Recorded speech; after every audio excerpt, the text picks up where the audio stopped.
ఐఫోన్ల గురించి ఆసక్తికర విషయాలు తెలుసా? యాపిల్ తన తొలి ఐఫోన్ను 2007లో లాంచ్ చేసింది. ఫస్ట్ జనరేషన్ ఐఫోన్ అమెరికాలో మాత్రమే విక్రయించారు. తొలి ఐఫోన్లో కేవలం mail, camera, safari browser, YouTube మాత్రమే ఉండేవి. స్క్రీన్ కూడా 3.5 అంగుళాలు మాత్రమే. ఆపిల్ నుంచి తొలి ఫోన్ 6 లక్షల యూనిట్లు అమ్ముడయ్యాయి. ఐఫోన్ ట్రేడ్ మార్క్ వాస్తవానికి సిస్కోది. దీనిపై 2 సంస్థలు కోర్టుకెళ్లాయి. ట్రేడ్ మార్కును 2 సంస్థలు ఉపయోగించుకునేలా ఒప్పందానికి వచ్చాయి. ఆపిల్ ఐఫోన్లలో తొలి నాళ్లలో కాపీ పేస్ట్ అనే ఆప్షన్ ఉండేది కాదు. 2009లో వచ్చిన ఐఫోన్ ఓఎస్ 3లో తొలుత కాపీ పేస్ట్ తీసుకొచ్చారు. తొలి ఐఫోన్లో వీడియో రికార్డింగ్ ఆప్షన్ కూడా లేదు. ఇప్పుడైతే 4K రికార్డింగ్ సదుపాయం వచ్చేసింది.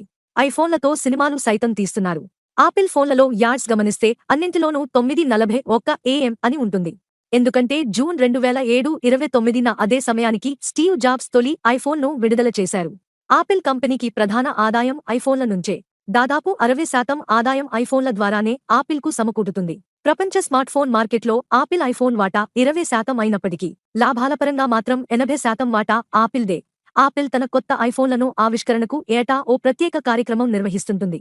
సెప్టెంబర్ నెలలో వచ్చే తొలి, రెండో మంగళవారం లేదా బుధవారం ఈవెంట్ నిర్వహిస్తూ ఉంటుంది. ఇప్పుడు దాదాపు ప్రతి స్మార్ట్ఫోన్లో ఉన్న చెల్లింపుల వ్యవస్థ టచ్ ఐడి, ఫింగర్ ప్రింట్ వంటి ఫీచర్లన్నీ మొట్టమొదట ఐఫోన్లో వచ్చినవే.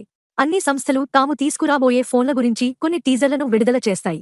యాపిల్ మాత్రం అందుకు వ్యతిరేకం.